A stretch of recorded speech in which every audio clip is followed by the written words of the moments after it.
E é por isso que eu acho que eu falo que eu tenho vontade de lutar por todos, realmente. Porque se mesmo eu, com tanta bagagem, ainda sofro tanto, eu fico pensando quem não tem.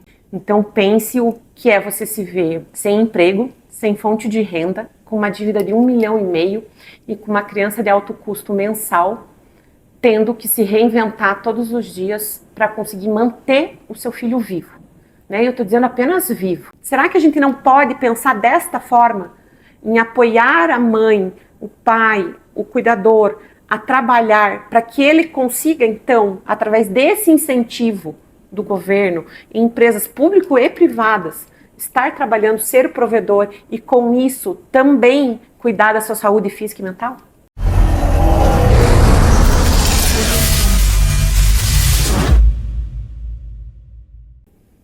Olá pessoal, sejam todos muito bem-vindos e bem-vindas ao Mindcast Pessoas e Negócios. Como vocês sabem, aqui nós acreditamos que fazemos negócios com pessoas engajadas, pessoas com energia e pessoas com vontade de fazer acontecer. Hoje nós vamos falar sobre uma realidade que poucos conhecem, mas que atinge milhares de casas brasileiras. Para vocês terem uma ideia, no Brasil nós temos em torno de 11 milhões de mães solos. Desse total, um bom percentual são mães atípicas. O que isso quer dizer? Mães que doam a sua vida para criar filhos com algum tipo de deficiência, síndrome, TEA ou alguma condição rara. Muitas dessas mulheres não estão inseridas no mercado de trabalho. E não porque elas não querem, pelo contrário, mas sim por N fatores, e entre eles, falta de rede de apoio, ausência de iniciativas políticas. Para falar sobre esse tema, a nossa convidada de hoje é mãe atípica, mãe solo. Ela é ativista sobre esse tema de empregabilidade dessas mulheres, vereadora suplente da Câmara Municipal de Curitiba. Ela veio nos falar sobre como transformar dor em ação. Seja muito bem-vinda ao Mindcast Pessoas e Negócio, Letícia Fanini. Obrigada, Dani, obrigada por esse carinho, né? Obrigada por esse espaço. Como é importante realmente a gente falar sobre isso. Muito importante. Lê, para quem não conhece a tua história, para que a gente consiga abrir, né, já o podcast, conta um pouquinho da tua história como mãe atípica para nós. Eu não tenho como falar sobre isso sem contar um pouquinho de quem é a Letícia Fanini, né? Eu sou fisioterapeuta há mais de 20 anos, formada com pós-graduação em saúde pública, então eu sempre estive voltada às políticas, né, para ajudar as pessoas realmente que necessitam maior desse poder público ativo, né, em prol dessas causas. E Deus me escolheu a dedo na melhor época da minha vida, onde eu estava tocando minhas 3 empresas consecutivamente, que eu engravidasse do Lorenzo. Eu passei a minha gestação inteira, né, sendo muito bem acompanhada, sem nenhuma intercorrência grave. Até que tudo isso mudou e eu precisei fazer um parto prematuro por causa da minha vida, realmente para me proteger. O Lorenzo nasceu de 36 semanas e só quando o cordão umbilical foi cortado e ele parou de respirar que eu entendi que algo estava por vir. E foi assim que nasceu, junto com meu filho, uma mãe atípica, sem ter ideia de nada, mas que nós ficamos separados por um corredor. Eu na UTI cardíaca, ele na UTI neonatal, e eu precisei realmente aprender passo a passo, dia após dia, o que eu teria que fazer dentro da maternidade atípica. Lê, quais são os maiores desafios dessa maternidade atípica? 10 anos depois, eu acho que não consigo nem elencar. São diários.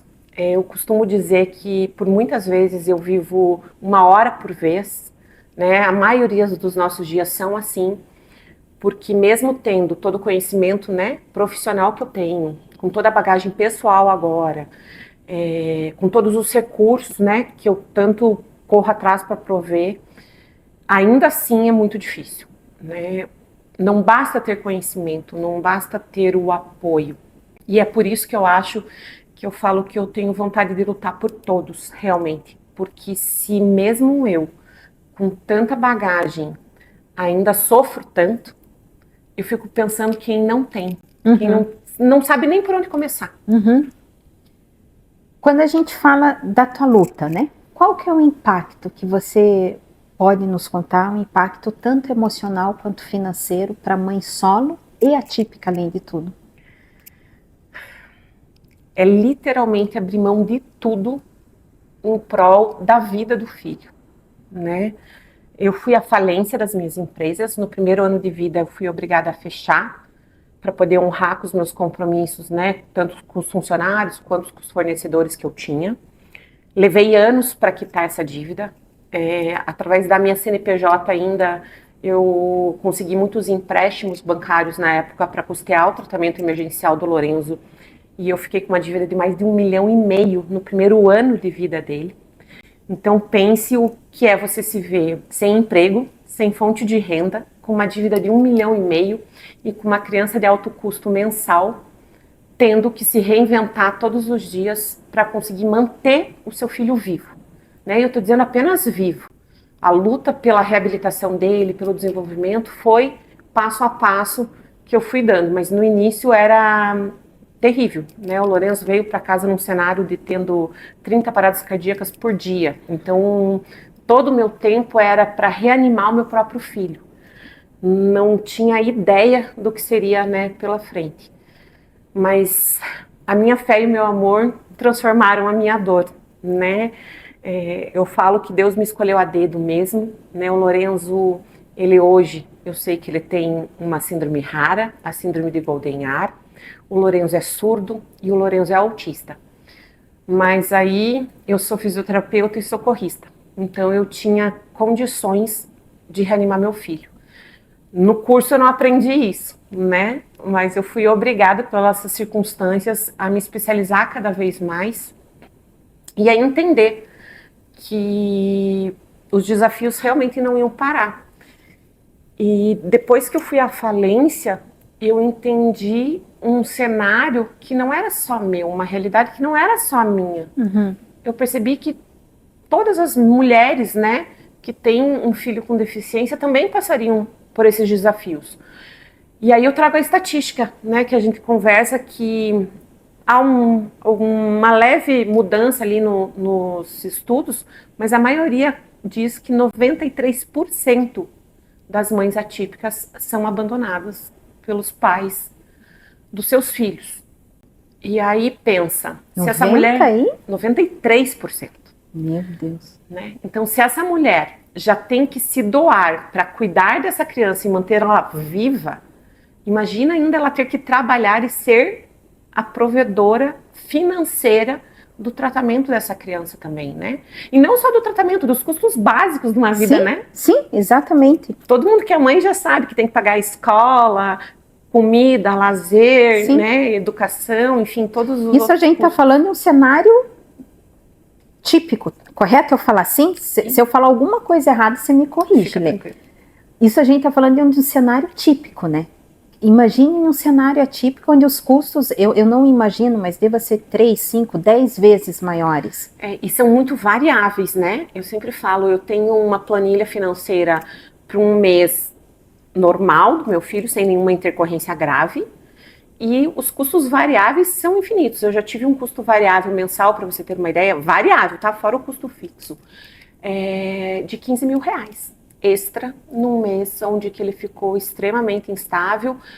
Aí é custo de medicações, é custo de tratamentos, de sessões, de médicos, de exames extras que você precisa fazer e que você não estava contando, né? De batalhas judiciais que a gente precisa entrar para garantir o direito básico, né, que já existe.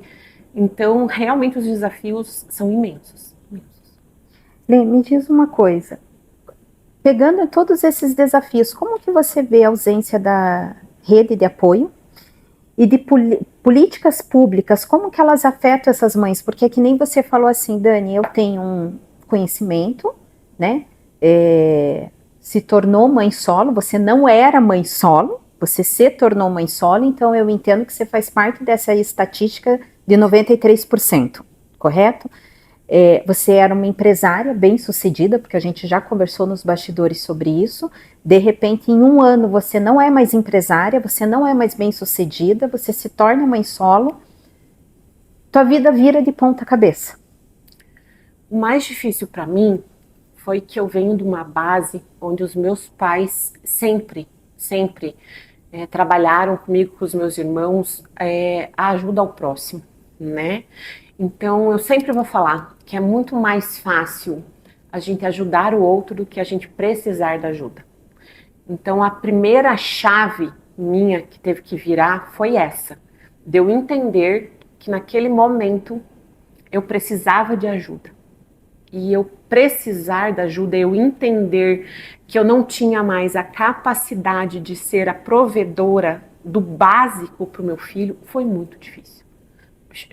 Até hoje chega a ser torturante em alguns momentos, porque é desse preceito, né, de que eu sou a mãe, é minha responsabilidade. Então, eu acho que a primeira coisa que eu tento mostrar para a sociedade, porque ainda há muito essa questão das pessoas que fazem algo, quererem controlar, mas ela vai usar esse dinheiro mesmo para consulta, ela vai fazer isso.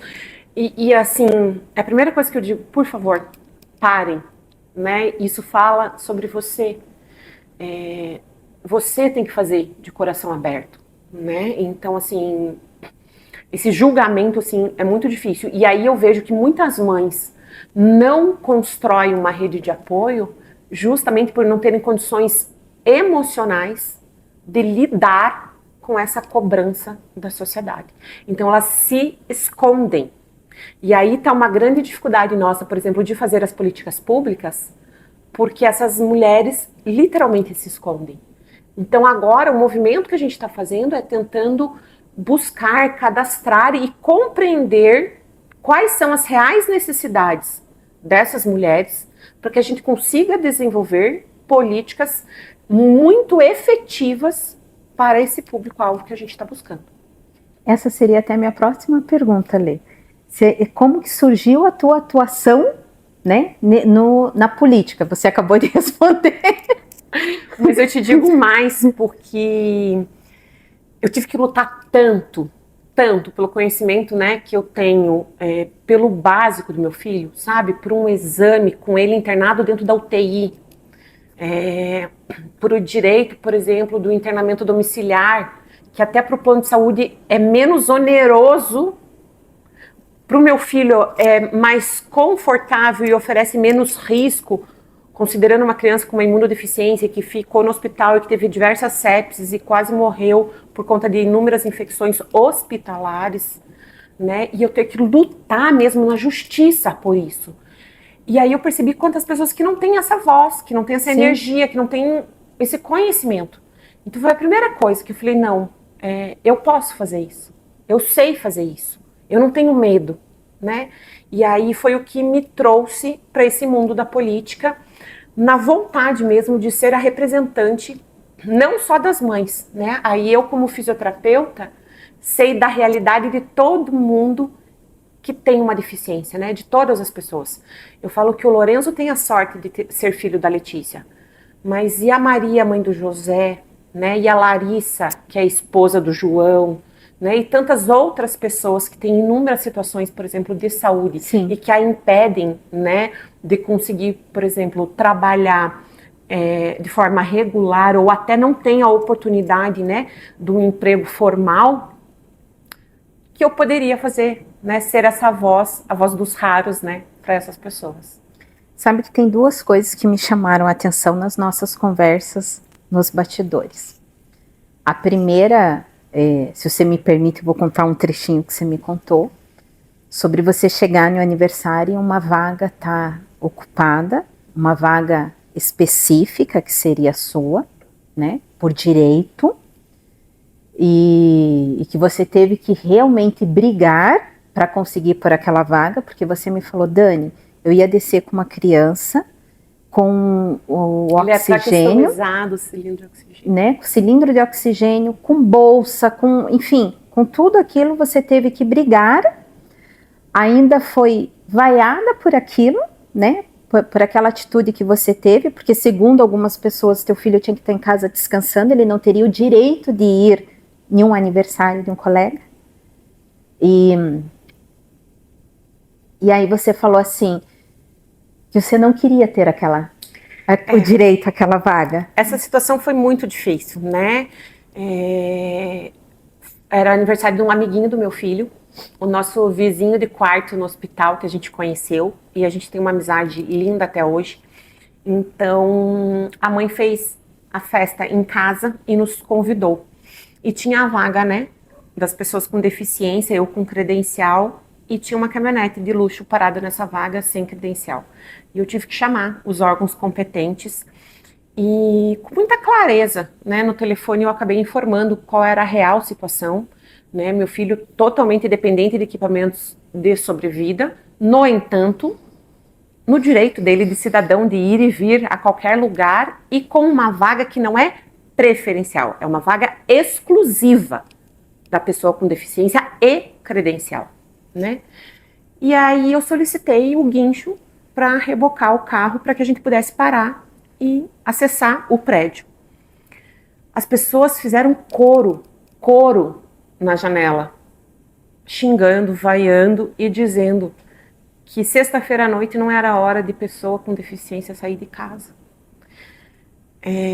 Aquilo para mim realmente foi muito chocante, porque aí me traz não só o preconceito, né, de algumas pessoas ignorantes que não têm noção de que a pessoa com deficiência, seja ela qual for, Sim, é um cidadão que tem o direito de ir e vir, isso está garantido na Constituição Brasileira, Federal.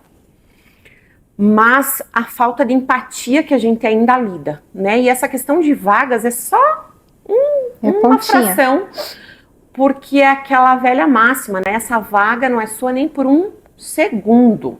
Tem aquelas pessoas que param e falam assim, não, essa vaga não é sua nem por um segundo. Porque aí é o que eu pergunto. Você gostaria de ter o direito a essa vaga? Porque eu faria de tudo para não ter o direito a essa vaga. E as pessoas precisam entender isso. Se a gente quer que o poder público faça a sua parte, nós, como cidadãos, também precisamos fazer a nossa parte. Respeitar, no mínimo, as leis que já existem. Quando você me contou essa história, eu pensei assim, é surreal. Porque assim, a gente, já contei para você, né, que como que eu entrei, digamos assim, nem sei se é correto falar que entrei nesse universo, mas como que eu conheci, né? Porque até então eu não conhecia.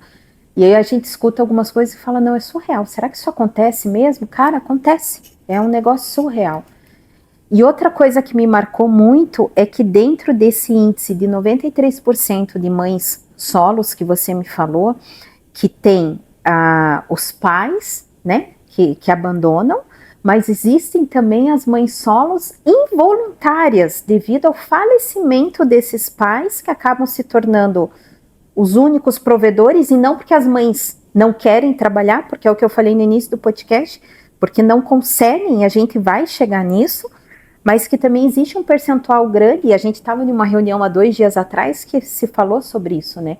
Sobre os pais que falecem também. É uma realidade porque quando chega uma criança, né, com deficiência, doença rara, enfim, a sobrecarga é em todos os níveis, né? Todos. Basicamente, para você ter uma ideia, quando meu filho ele ficou 7 meses na UTI, em decorrência de um erro médico. Quando ele foi para casa, a minha conta de energia de R$80 passou para R$800. Mesmo na época, eu tendo direito ao programa de incentivo do governo, luz fraterna, redução e tal. O que acontecia? O gasto energético dos equipamentos vitais dele era superior à margem que era dos 400 kHz que dava. Então, eu, além de ter que pagar a conta integral, eu era multada porque eu estava gastando energia a mais do que o restante da população. Eu entrei em contato com a companhia de energia, eles mandaram o pessoal da eficiência energética na minha casa mensurar tudo. Eu não tinha, gente, micro-ondas, eu não tinha chuveiro elétrico, eu não tinha máquina de lavar roupa, eu não tinha nada de eletrodomésticos que gastasse.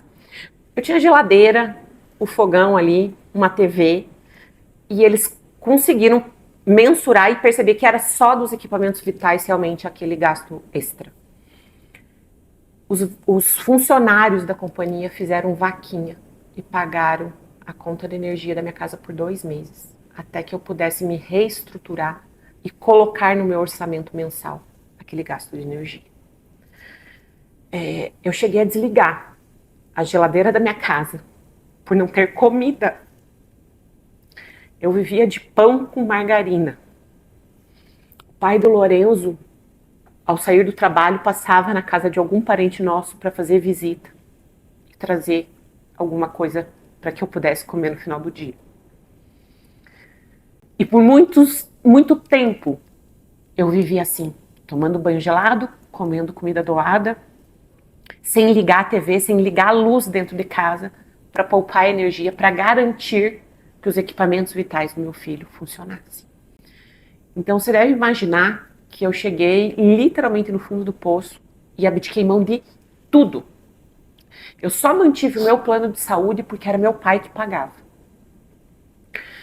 Então, nessas condições, os homens que ficam têm essa necessidade de se sobressair ainda mais. E acabam se sobrecarregando ainda mais. E acabam negligenciando a sua saúde ainda mais. Então, eu conheço pelo menos 3 mulheres que ficaram viúvas porque os maridos sofreram um acidente ao voltar para casa exaustos do trabalho. Mais uns 5 que tiveram câncer e nem sequer prestaram atenção nos primeiros sinais. E aí, quando descobriram, já estavam em metástase e faleceram. E tantas outras circunstâncias. Assim como a gente tem uma estatística muito dura de suicídio. Então, quando eu digo que a sociedade, como um todo, precisa realmente entender o que é essa realidade, é por conta disso. A gente não pode não olhar para o lado e não perceber que um pouco que a gente faça pode mudar a vida de uma família inteira. Eu vou pegar esse gancho, Lê. Eu comentei com você que eu conheci uma mãe atípica, da qual eu respeito demais a história dela e acompanhei ali quase 2 anos, muito próxima dela como que era, e até então eu não tinha vivenciado isso, né? E em um dado momento eu percebi que ela tomava medicamentos, mas não tinha o acompanhamento. Em uma conversa minha com ela, ela falou assim para mim: Dani, eu nunca fui um psicólogo, mas a vida pensa assim, quando eu falo acompanhar, significa que eu conheci um pedacinho assim do todo, porque eu não residia dentro da casa dela, né? E aquilo me chocou. Eu falei, gente, mas eu não tenho 5% disso, e quantas terapias eu já não fiz, ou pai, mãe, porque a gente pensa que a gente tem problema, essa é a verdade. A gente pensa assim, todo mundo pensa, aí quando se depara com tudo isso, você por dentro se fala, puta que pariu, não tenho bosta nenhuma de problema, sabe? Eu sou uma egoísta. Só que daqui a pouco a gente entra no piloto automático e esquece tudo isso, e tá reclamando de novo. Voltando nisso, aí em função dessa história, ela foi o pivô, o pilar, para eu apresentar para o CEO da empresa um projeto. O projeto é Famílias Atípicas, mas é para dar um suporte psico para as mães ali. Ele foi um projeto piloto, iniciou com 2 mães, hoje eu não sei como que está esse projeto, mas era para se estender para todo mundo. Por que eu estou te falando isso e chegando no que você falou? Porque para uma pessoa ter câncer e não perceber nada, eu fico imaginando o estado psíquico e emocional dessa pessoa e da família. Você ou as pessoas que você conhece fazem algum tipo de acompanhamento? Você considera isso importante? Porque o pouco que eu vivenciei, eu percebi assim, a criança tem as terapias, tem tudo em dia, mas os tutores, não vou falar só da mãe, do pai, porque já também conheci histórias que a avó, porque a mãe não aguentou, veio a falecer, a avó cuida. Então, os tutores, qual que é a importância de ter a parte psicoemocional também trabalhada, ou bem cuidada, e se isso também, para você que abraça essa causa, faz algum sentido ou não? Dani, é fundamental isso, né?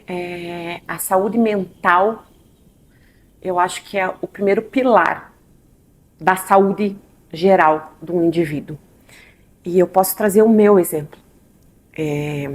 Eu, por 5 vezes, estive na UTI de um hospital, enquanto meu filho estava na UTI em outro hospital.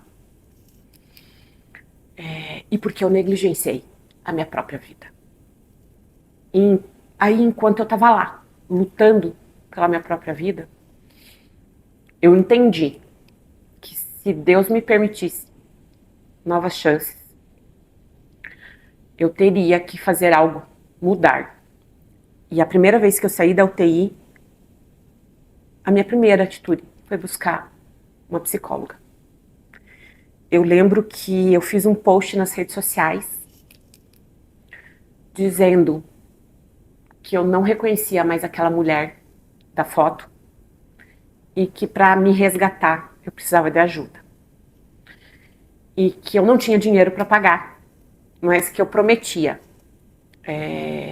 o meu abraço sincero de gratidão e a minha propaganda para ajudar quem estivesse me ajudando. E eu consegui, né? Eu lembro até hoje, Maria, se eu estiver vendo isso, nunca vou esquecer. Ela ia na minha casa, porque aí a mãe atípica não consegue sair de casa. Tem mais essa, né? Ela ia na minha casa e ela me atendia no sofá da minha casa, com o Lorenzo ali, com oxigênio do lado, em troca de uma xícara de café. E ouvir você falar que as empresas estão se preocupando com isso, aquece meu coração, né? Porque até um outro ponto que eu acho que as pessoas não percebem, né, ainda não sabem, é que apoiar uma mãe atípica ou até um cuidador de uma pessoa com deficiência, com um emprego, é ter com toda certeza um funcionário comprometido. Porque as oportunidades são tão raras que a pessoa que tem essa oportunidade de ser inserida no mercado de trabalho, com toda certeza, ela vai valorizar muito e ela vai entregar muito para essa empresa.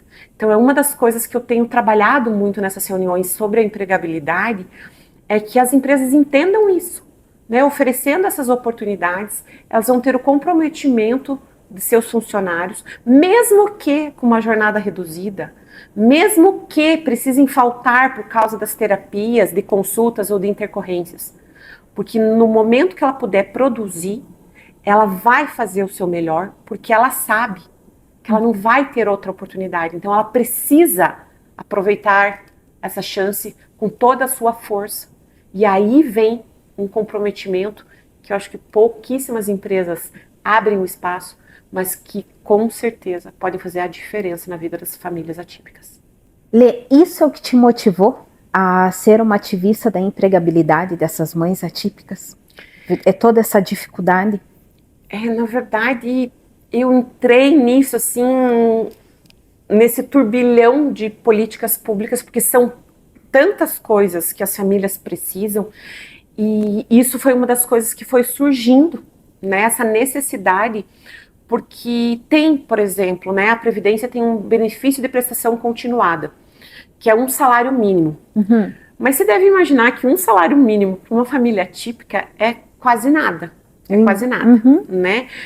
As que conseguem custeiam talvez o básico do plano de saúde e só, né?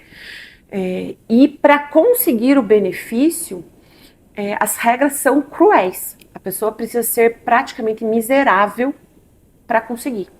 Então, o emprego formal, eu acredito que sim, com uma boa remuneração, com uma jornada de trabalho que permita a divisão, né, das tarefas para os familiares, é um grande caminho. E aí, por isso que eu fui estudar mais, né, fazer conexões. Eu acho que esse mundo, cada um contribuindo com o seu conhecimento, traz, né, enriquece muito essa discussão, porque eu vejo que isso é urgente, né? E isso é bom para todo mundo, né? Acaba tirando um pouco a sobrecarga, por exemplo, do serviço público de outras esferas, acaba também trazendo para as empresas os profissionais comprometidos, acaba trazendo a esperança, o conforto e o alento para para as famílias que precisam de um aumento da sua renda para poder fazer, né, o tratamento adequado, enfim, custear todas as necessidades das crianças e dos seus familiares. Então eu decidi fazer a parte que me cabe, né, usar todo o meu conhecimento, todo o meu ciclo de amizades, enfim, e toda essa articulação política mesmo que eu consigo fazer, para ser efetiva e trazer alguma solução. Lê, e que tipo de políticas públicas ou iniciativas privadas você enxerga hoje que fariam toda a diferença para essas mães? Você comentou do horário flexível, né? O que mais? Hoje a gente está buscando várias frentes, né? Eu acho que ninguém faz nada sozinho e tanto o poder público quanto a iniciativa privada precisam fazer a parte que lhe cabe, né? Sendo em acordos coletivos, por exemplo, dessa redução dessa jornada, de garantias, né, para essas famílias de que não serão prejudicados, né, na sua jornada de trabalho. Acho sim que a gente pode pleitear, por exemplo, uma redução de impostos, uma isenção de ISS, por exemplo, às vezes para empresas que implantem políticas que apoiem as famílias atípicas. Vou muito mais além, a gente pode também estar trabalhando, por exemplo, para espaços dentro das empresas que toquem projetos, né, que deem esse suporte também para as mães ou para os pais atípicos, né, de uma outra forma, para que eles tenham, por exemplo, o acolhimento emocional, o tratamento psicológico, até para que eles tenham uma capacidade de se desenvolver, né. Uma das grandes reclamações é que, por exemplo, não há plano de carreira para essas pessoas, né, elas acabam ficando um pouco mais para trás.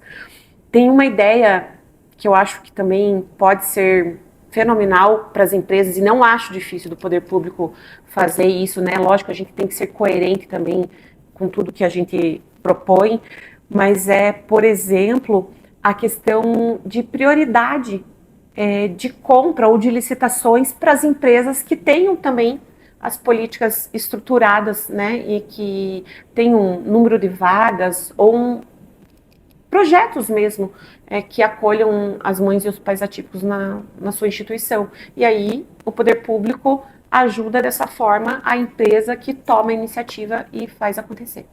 Nossa, que bacana. Além desses, quais projetos ou propostas você gostaria de ver implementado, tanto no legislativo quanto no executivo? Eu acredito que a gente precisa mirar alto, né? Para que a gente consiga ir subindo degrau por degrau, né? Cada um fazendo a parte que lhe cabe, que nem, por exemplo, a gente está agora vendo até a questão de vagas dentro da esfera das estruturas municipais, por exemplo, aqui em Curitiba, mas também isso, a questão dessa negociação, por exemplo, com a prefeitura, né, para que a gente possa fazer essa questão da isenção, da redução dos impostos para as empresas. Eu sei que isso envolve muitas esferas, muitos cálculos, né, mas não dá mais para a gente falar e não fazer. Né? Eu acho que agora chegou a hora da ação. As famílias realmente clamam pela ação. Então, a gente precisa, sim, ter esses espaços de debate, mas que das audiências públicas que estão sendo feitas, saiam realmente projetos de lei, né? Isso está acontecendo para tramitação, tanto na Câmara, para tramitação, por exemplo, na Assembleia Legislativa também, e que a Prefeitura também esteja envolvida nessas discussões, para agilizar os processos e para fazer que tudo isso aconteça. Eu ia te perguntar isso, então já tem projetos ou iniciativas tramitando? Existem sim alguns projetos, né, ainda de maneira piloto, né, ainda para muito debate, para avaliação das comissões, né, mas eu fico feliz de ver que está saindo da idealização e indo para o papel. Né? Acho que a partir do momento que a gente consegue pelo menos começar a documentar isso, a gente tem como sociedade como cobrar, né, que as coisas aconteçam, que realmente toda a tramitação necessária seja no mínimo acompanhada pelas pessoas que estão nesse debate e que podem fazer realmente acontecer. Né? Eu acredito muito, quando eu falo em sonhar longe, por exemplo, Se nós tivermos mães trabalhando, se sentindo produtivas, seguras e satisfeitas, provendo o tratamento adequado do seu filho, nós teremos menos pessoas doentes, onerando o sistema público de saúde, onerando a previdência e tantas outras frentes governamentais por conta da inexistência do trabalho dessa família. Né? Eu acho que quando a gente consegue prover a dignidade do trabalho para essas famílias atípicas, a gente consegue reduzir essa dependência, inclusive, dos recursos públicos. Né? Então, assim, será que uma criança típica custa tanto assim para o Estado? Será que a gente não pode pensar desta forma, em apoiar a mãe, o pai, o cuidador, a trabalhar para que ele consiga, então, através desse incentivo do governo, em empresas públicas e privadas, estar trabalhando, ser o provedor e, com isso, também cuidar da sua saúde física e mental? Eu acho que é possível. Sim. Eu falei para você já fora, nos bastidores e aqui no início, eu não vivo essa realidade. Como que você vê que pessoas que não vivem essa realidade podem se tornar um aliado, uma aliada nessa luta, nessa causa? A primeira coisa é entender que se essa dor não é sua, no mínimo você tem que ter empatia. No mínimo. Então acolha alguém. Né? Você citou a questão de se colocar no lugar do outro. Eu queria trazer um breve exemplo aqui. Quando eu estava na UTI com meu filho, eu me despedi de 44 crianças. E todas as vezes que eu abracei aquela mãe que tinha acabado de perder o seu filho,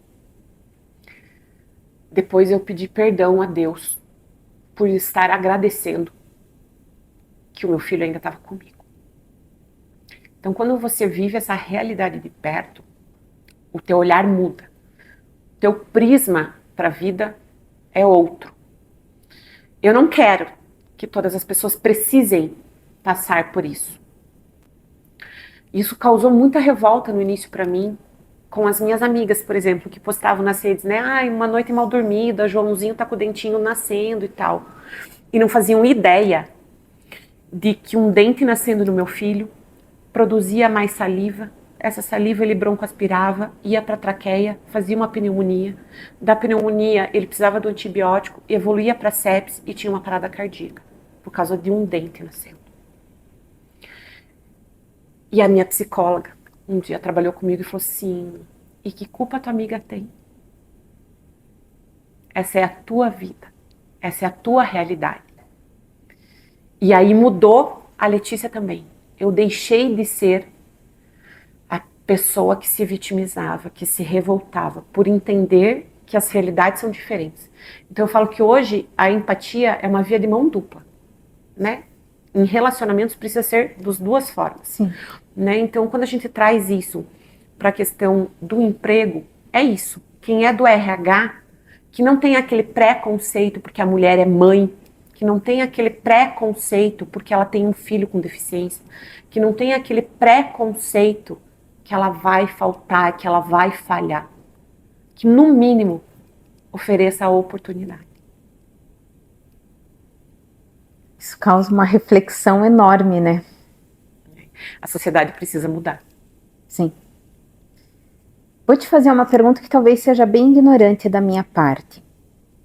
Aumentou esse percentual ou antes não se falava sobre famílias atípicas? Eu acredito que a oportunidade de diagnóstico, né, de algumas doenças acaba propiciando esse maior número, essa avalanche de diagnósticos que nós estamos tendo, né? Desde uma luta que a gente teve, por exemplo, no ano passado, que foi para ampliação do teste do pezinho, que diagnostica doenças raras, né? Já no teste do pezinho, assim que o bebê nasce. Então isso traz esse aumento, né, perceptível, digamos, de casos. Mas eu acho que é muito mais pela exaustão, é muito mais, principalmente pelas mães, né, que estão mais diretamente, estarem totalmente esgotadas e clamando por ajuda, por socorro. Então eu acho que é muito mais do que a vergonha que faz ela se esconder por precisar da ajuda, é o desespero que faz ela clamar e ter esse pedido de socorro. Então acho que é por isso que está aparecendo mais, né? E também pelo outro lado, que eu acho que é muito positivo, de algumas pessoas, né, em sociedade entenderem que podem fazer algo, né, que podem construir algo e estarem trabalhando a questão da informação. Eu tenho uma frase que eu uso muito, que é: a informação não pode ser rara, ela salva vidas. Então eu acho que o básico vem da educação, né, o básico da estrutura de sociedade vem da educação. Lê, o que você diria para essas mães que se sentem sozinhas, sem perspectiva, sem rede de apoio, e que você sente essa dor também? O que você diria para elas? Primeiro eu vou te pedir licença, com muito carinho. Eu ajudo a coordenar um projeto que é da nossa idealizadora Sandriele, fundadora do Círculo de Mães Extraordinárias. Então, se você que está me vendo se sente só, você não está sozinha.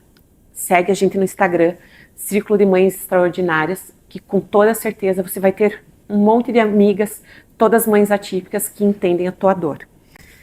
E com isso, eu acho que eu só agradeço a Deus por realmente ter me ajudado a entender que mesmo diante dos meus desafios diários, eu também posso fazer mais pelo outro, né? Então, hoje, por exemplo, eu faço mentoria para mães atípicas.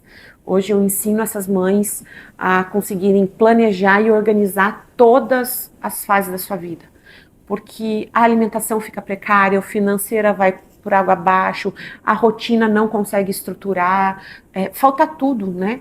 Então, quando a gente tem a oportunidade, né, fica muito mais fácil de ter alguém que segure na mão mesmo e vá junto. E aí é uma das coisas, por exemplo, simples, como as outras pessoas que não passam por essa realidade podem ajudar, podem ser madrinha de uma mãe atípica e ajudar através da mentoria. Se você não sabe o que fazer, né, existem pessoas que sabem, que podem ajudar, né? E aí, dessa forma tão simples, né, acaba socorrendo quem precisa, né? Porque por mais que tenha essa sensação de estar sozinha, eu falo que todo mundo tem um vizinho, né? Então é só olhar para o lado. Como que as pessoas acham você, Lê? E esse trabalho lindo que você faz com todos os desafios que você tem no teu dia a dia? Essa pergunta é até capciosa, porque eu tenho 8 perfis no Instagram, gente. Mas vamos lá. Porque eu faço tanta coisa, né, que acaba cada um sendo vinculado a alguma coisa. Mas eu faço questão de receber todo mundo no Letícia Fanini, né, @LeticiaFanini. E quem quiser entender um pouquinho mais desse desenvolvimento de uma criança atípica, tem o @todos pelo Lourenço também.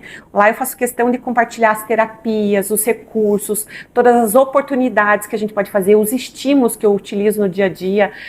Hoje, por exemplo, eu estava presa num congestionamento e eu utilizei o relógio do carro para ensinar o Lourenço a fazer conta de subtração, para ele saber quantos minutos a mamãe ainda tinha para chegar na próxima terapia. E assim a gente vai, né, de uma forma muito leve. Acho que o meu diferencial é isso. Dentro da maternidade atípica, eu tenho muita leveza, porque eu nunca questionei Deus do porquê comigo, né? Mas eu entendo muitas mães que enfrentam o luto da perda do filho idealizado, né? Porque essa é a verdade. Ninguém se prepara para que seu filho nasça e vá para a UTI. Ninguém se prepara para que seu filho nasça com uma deficiência. Ninguém sabe que o seu filho vai nascer uma doença rara. Então, há um momento ali que ela precisa pausar, que ela precisa se reencontrar, se reprogramar para a maternidade atípica. Então, é por isso que eu insisto, que é preciso a gente, como sociedade, olhar com empatia. Lê, você falou desse projeto de são mães extraordinárias? Como que é o nome? Isso. Círculo de Mães Extraordinárias. Círculo de Mães Extraordinárias. Tenho certeza que tem um monte de gente vendo e voltando, né? Tô fazendo o contrário do que eu sempre faço nos podcasts, né? Que teoricamente já seria o final. Mas voltando ali do como a gente pode ser uma aliada. A gente pode ser, por exemplo, na Círculo de Mães Extraordinárias, uma voluntária, por exemplo? Com toda certeza, a gente organizou agora no mês de maio um jantar para as mães extraordinárias e o que a gente mais precisa é de apoio, né? De empresas apoiadoras, de pessoas que queiram contribuir de alguma forma, seja com um momento de descontração, seja com um momento de educação, seja patrocinando alguns dos nossos eventos, né? Seja doando algum brinde para que seja sorteado nesses eventos que a gente organiza. A mãe atípica, ela sente falta de tudo, né? Então, quando a gente consegue proporcionar para elas esse momento de lazer, de reconexão com a mulher que ela é antes de ser mãe, sim, isso é extraordinário. E é isso que a gente tenta fazer num grupo como se fosse amigas mesmo de infância. Todo mês a gente faz um encontro, por exemplo, para um café, para que a gente possa trocar figurinhas e se acolher. Então, se alguém quiser, né, nos apoiar dessa forma, é só entrar em contato através do direct mesmo do Círculo de Mães Extraordinárias. Tem alguma coisa que você acha que ficou faltando, Lê? De eu aprofundar, de falar sobre o tema empregabilidade das mães atípicas? Alguma coisa que a gente deixou escapar e que seria importante usar esse momento para falar? Eu quero dizer que a mãe atípica, ela não precisa da caridade, ela precisa da oportunidade, no mais amplo sentido dessa palavra. Então, que você possa dar uma oportunidade para uma mãe atípica. Obrigada. É isso. Muito, muito obrigada. Foi fantástico. Obrigada a todos vocês. Até a próxima. Pessoal, como sempre eu vou pedir, se inscrevam no canal, curte, compartilhe, comente, coloque aqui embaixo qual é o tema, o que vocês querem que a gente traga, que com certeza a gente vai trazer. O tema de hoje foi fantástico, me falta, em alguns momentos faltou ali o que eu falar, porque dá um nó na garganta, porque eu repito, né, a gente reclama tanto, e aí quando você escuta essas histórias, você fala, cara, que vergonha de estar reclamando disso. Obrigada, Lê. Obrigada a todos vocês.